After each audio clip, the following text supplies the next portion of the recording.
The Nexus Zenit Group presents Political Risk and its Effect on Business. Before going any further into this subject, this question must be answered first. What is political risk?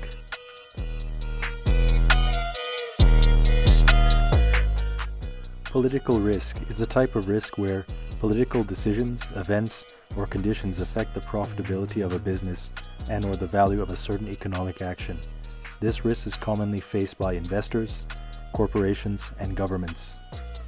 Political risk can manifest itself in many forms, ranging from investment restrictive legislation, trade wars, protests to political tensions that can represent a major hindrance to companies with global investments and/or operations. Gone are the days when political risk was relatively easy to understand, as it usually involved foreign governments and their domestic policies of expropriation. Some examples of this would include the beginning of Fidel Castro's rule in 1959 after the Cuban Revolution, or the presidency of Hugo Chavez in Venezuela from 1999 to 2013 that started the Bolivarian Revolution. Now here are some modern examples of political risk.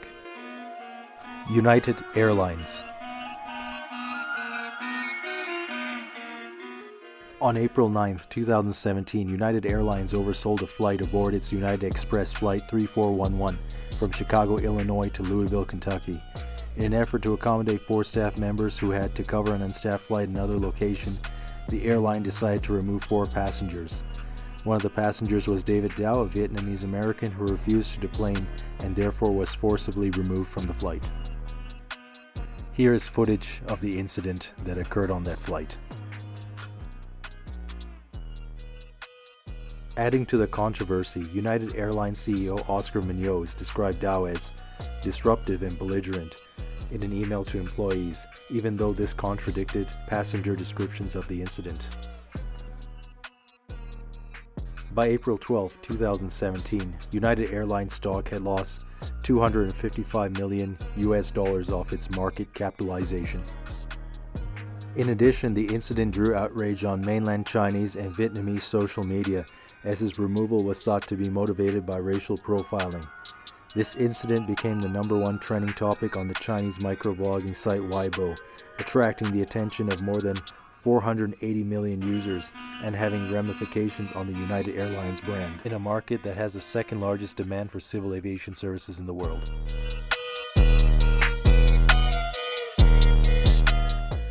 The Middle Eastern boycott of Danish products.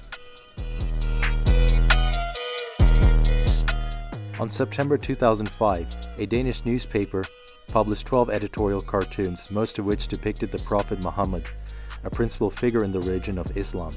These cartoons were considered offensive to Muslims. Despite Danish Muslims filing a judicial complaint against the newspaper, and compounded by what was perceived to be an indifference from the Danish government after it refused to meet with diplomatic representatives from Muslim-majority nations or intervene in the case, triggered protests in the Middle East that later transformed into a consumer boycott of Danish goods.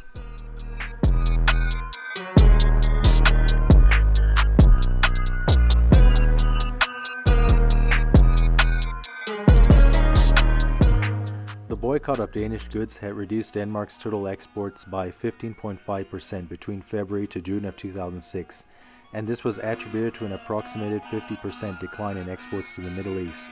The overall losses Danish businesses incurred was $170 million compared to the same period in 2005.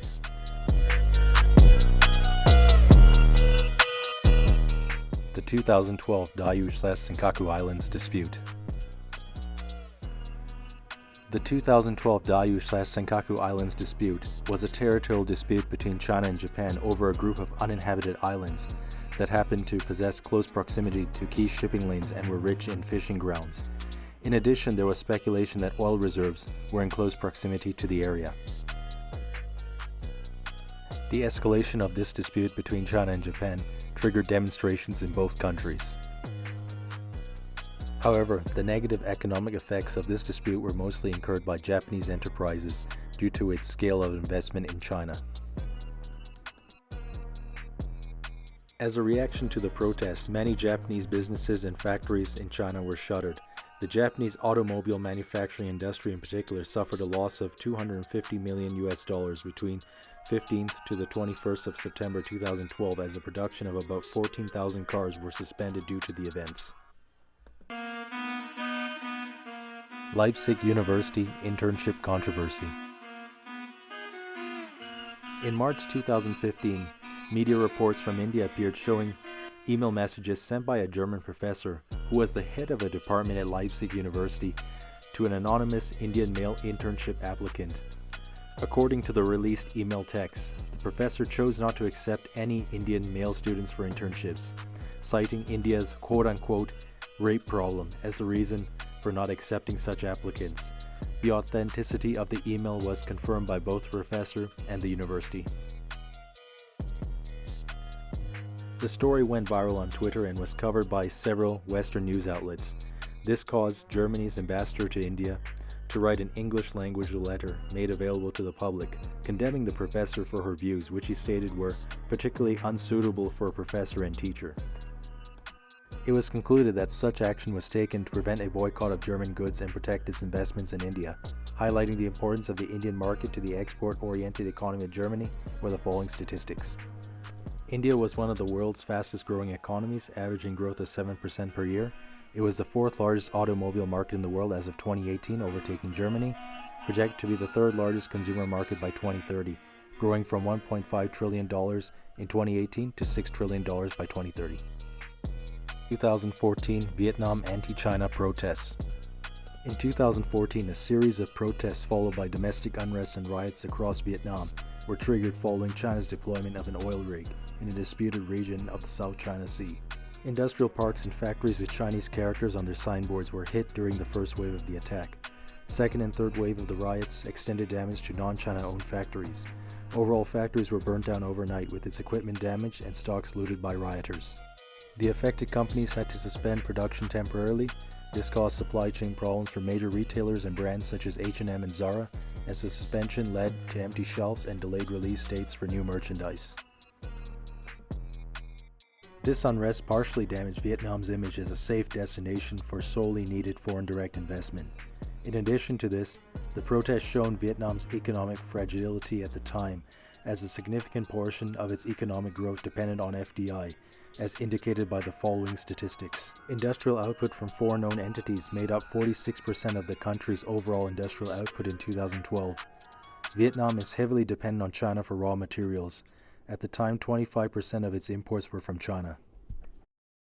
This is a Nexus Zenit Group presentation. Please like, share, subscribe, or visit www.nexuszenit.com.